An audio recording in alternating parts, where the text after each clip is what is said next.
नमस्कार दोस्तों, आपके अपने YouTube channel new education institute सूची में मैं दिनेश सर आप सभी का इस चैनल में स्वागत करता हूं।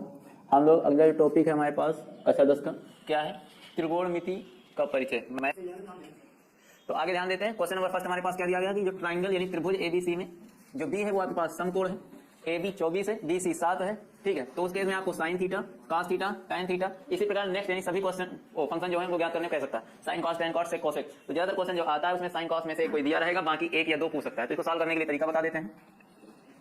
पहले हम लोग एक बनाते हैं समकोण त्रिभुज। तो ये ऐसे गए, तो ये हो गया आपके पास समकोण त्रिभुज। अब ध्यान देते हैं, थीटा को फिक्स कर लेते हैं।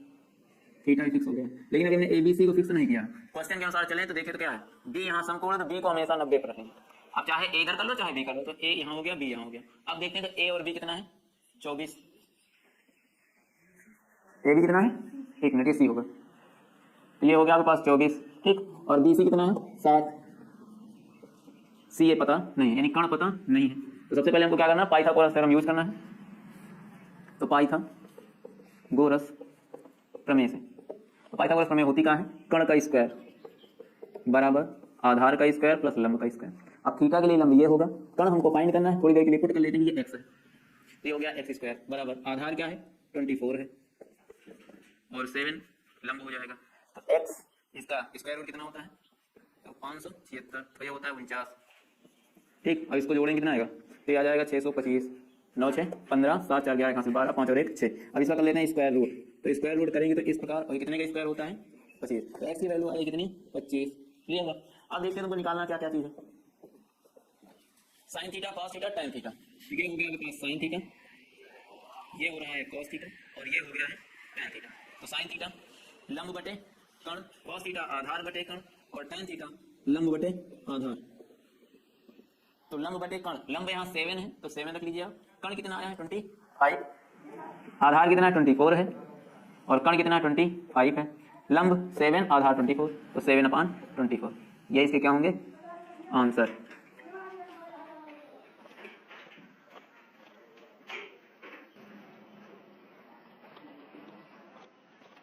इसी प्रकार क्वेश्चन नंबर सेकंड दिया गया है, दिया क्या है त्रिभुज एबीसी में बी क्या है समकोण है, ए बी और बी सी जो क्वेश्चन में थे वही है, ठीक है। खाली यहाँ जो ज्ञात करने के लिए दिया गया तो इसको चेंज किया गया, ठीक है। तो इसको सॉल्व करने के लिए आपके पास लंब और आधार कर्ण जो भी है वो ऐसे ही रहेगा, उस पर कोई इफेक्ट नहीं पड़ेगा।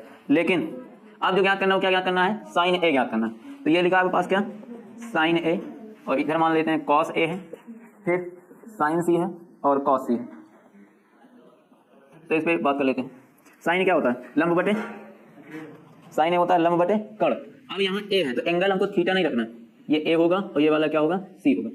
ए के लिए लंब का कार्य ये करेगा, लंब हो जाएगा बी सी और बटे कर्ण हो जाएगा ए सी।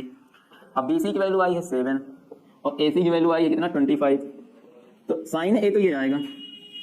उसके बाद देखते हैं कॉस ए, ए के लिए लंब ये होगा तो आधार ये होगा और कर्ण आपके पास 25 रहेगा, तो ये हो जाएगा क्या आधार बटे कर्ण ए बी बटे ए सी। तो आधार कितना है 24 बटे 25 कर्ण हो गया। और इसको भी देखते हैं, अब देखते हैं तो सी एंगल ये है, तो सी यानी सी के लिए लंब बन जाएगा, जो आधार था वो लंब हो जाएगा, जो लंब था वो आधार। तो सी के लिए लंब का कार्य ये करेगा, यानी ए बी बटे ए सी। ए बी की वैल्यू है 24, 24 बटे 25। और कॉस सी के लिए देखें तो सी के लिए लंब ये होगा तो आधार का काम ये करेगा, आधार हो जाएगा बी सी बटे ए सी। तो ये हो जाएगा कितना, बी सी की वैल्यू 7 और ए सी की वैल्यू 25। तो ऐसे क्वेश्चन अगर मिलते हैं साइन ए कॉस बी वाले या कॉस सी वाले जो भी हैं, तो ये इस प्रकार से लगेंगे।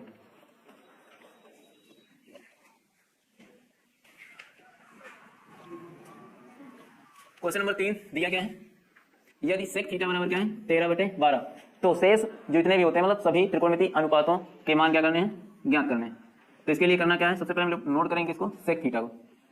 सेक थीटा होता क्या है, कर्ण बटे आधार, यानी हो जाएगा 13/12। अब बना लेते हैं एक अच्छा सा समकोण त्रिभुज ए बी सी। कोण थीटा दिया तो इसको मान लेते हैं ये क्या है थीटा। ये होगा 90, 90 के सामने सदैव कर्ण होता है, थीटा के सामने सदैव लंब होता है, और जो बची भुजा वो होती है आधार। तो कर्ण यहाँ कितना मान लेते हैं 13 और आधार कितना हो जाएगा 12। लंब हमको ज्ञात करना है, इसको थोड़ी देर के लिए एक्स पुट अप कर लेते हैं।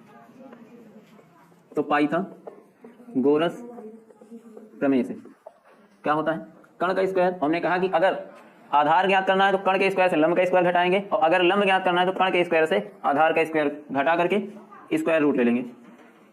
निकालना क्या यहाँ x यानी लंब, तो लंब बराबर हो जाएगा क्या अंडर रूट कण का स्क्वायर माइनस आधार का स्क्वायर। अब देखते हैं तो कण का स्क्वायर यानी 13 का स्क्वायर माइनस 12 का स्क्वायर बराबर 5 के स्क्वायर। तो ये आ गया आपके पास कितना लंब। फाइंड क्या करना है इसके बाद, तो फाइंड करना हम लोगों को क्या शेष सभी टोटल होते कितने हैं 6 फंक्शन होते हैं, 6 में 1 दिया है, बचे कितने 5। तो साइन थीटा को शुरुआत करते हैं। साइन थीटा होता है लंब बटे कण, ये हो गया कास थीटा और टैन थीटा कॉट थीटा और कॉसेक थीटा।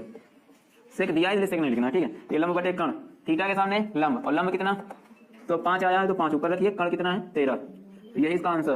कास थीटा आधार बटे कण हो गया, आधार कितना है 12, तो 12 बटे 13 हो गया। फिर टैन की बात करें तो थोड़ा सा और ऊपर लिख लेते हैं। टैन होता है लंब बटे आधार, तो लंब कितना है इसमें x यानी 5, आधार कितना है 12।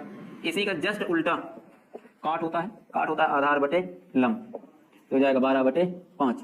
कौशिक की बात करें तो कौशिक क्या होता है कण बटे लंब, और कण यहाँ कितना है 13 है और लंब कितना है x यानी 5, तो यही इसके क्या होंगे आंसर। फिलहाल जो पेपर में क्वेश्चन आते हैं उसमें 5 नहीं पूछता है, कोई 1 या 2 पूछता है।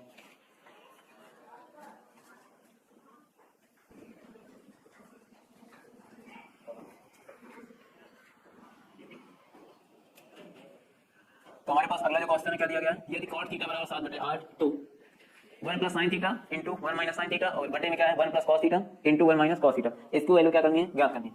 तो इसको लगाने के लिए 2 तरीके हैं, तो पहले हम एक बता देते हैं, दूसरा शॉर्ट भी बता देंगे, पहले लॉन्ग टाइप देख लीजिए।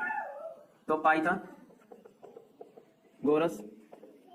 प्रमेय से इसमें क्या होगा आधार बटे कण, अगर ये वाला एंगल हम थीटा मानते हैं तो लंब ये हो जाएगा, आधार ये हो जाएगा, और 90 के सामने सदैव क्या रहता है कण। तो लंब आधार कितना है 7 और लंब कितना है 8, कण क्या करना है ज्ञात करना है। तो कण इज इक्वल हो जाएगा अंडर रूट लंब का स्क्वायर प्लस आधार का स्क्वायर।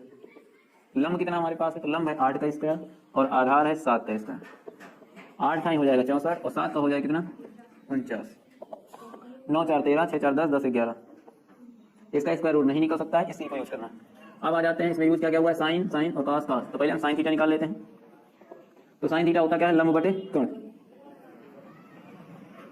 लंब हमारे पास कितना 8 और ये 1 1 3, और कास क्या है तो कास होता है आधार बटे कण।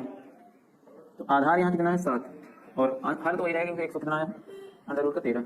अब आ जाते हैं जो क्वेश्चन सॉल्व करना दिया है 1 प्लस साइन थीटा, तो लिख लेते हैं 1। साइन थीटा की वैल्यू रख लेते हैं, क्या दिया गया है 8 बटे अंडर रूट 113 और 1 प्लस माइनस 8 बटे 113 अंडर रूट में, और पूरे का जो बटा है इसको देखते हैं, इसको मिटा देते हैं, थोड़ा ऊपर से लिखें मालूम ना इसके आंसर 1 लिखा है 1 लिख लीजिए। साइन थीटा की वैल्यू क्या दिया गया है 8 बटे 113 रूट में। सेम कंडीशन 1 माइनस 8 बटे 113 और बटे में आ जाएगा 1 प्लस 7 बटे अंडर रूट 113, ये हो गया कॉस की वैल्यू। इसी प्रकार 1 माइनस कॉस है तो इसका भी यही रहेगा, एक में प्लस एक में माइनस, एक में प्लस एक में माइनस, फंक्शन सेम है इसलिए लगेगा यहाँ a square minus b square. तो 1 का स्क्वायर माइनस 8 बटे अंडर रूट 113 का स्क्वायर, और बटे में आ जाएगा 1 का स्क्वायर माइनस 7 अपान 113 का स्क्वायर। अब हो जाएगा 1 का स्क्वायर यही रहेगा, 8 का स्क्वायर 64 होता है और इसका स्क्वायर यही रहेगा, और ये हो जाएगा 1 माइनस इसका 49 हो जाएगा, और इसका देखें तो 113 रहेगा। इसके बटे में एक मान लो, इसके बटे में एक, तो ये गुणा कर लिए तो 113 माइनस 64 डिवाइडेड बाई 113, और 113 यहाँ भी आ जाएगा तो 113 माइनस 49 बटे 113, तो 113 से 113 क्या हो जाएगा कट जाएगा, ऊपर घटाएंगे तो 49 आएगा और बटे में भी घटाएंगे तो 64, यही इसका क्या होगा आंसर।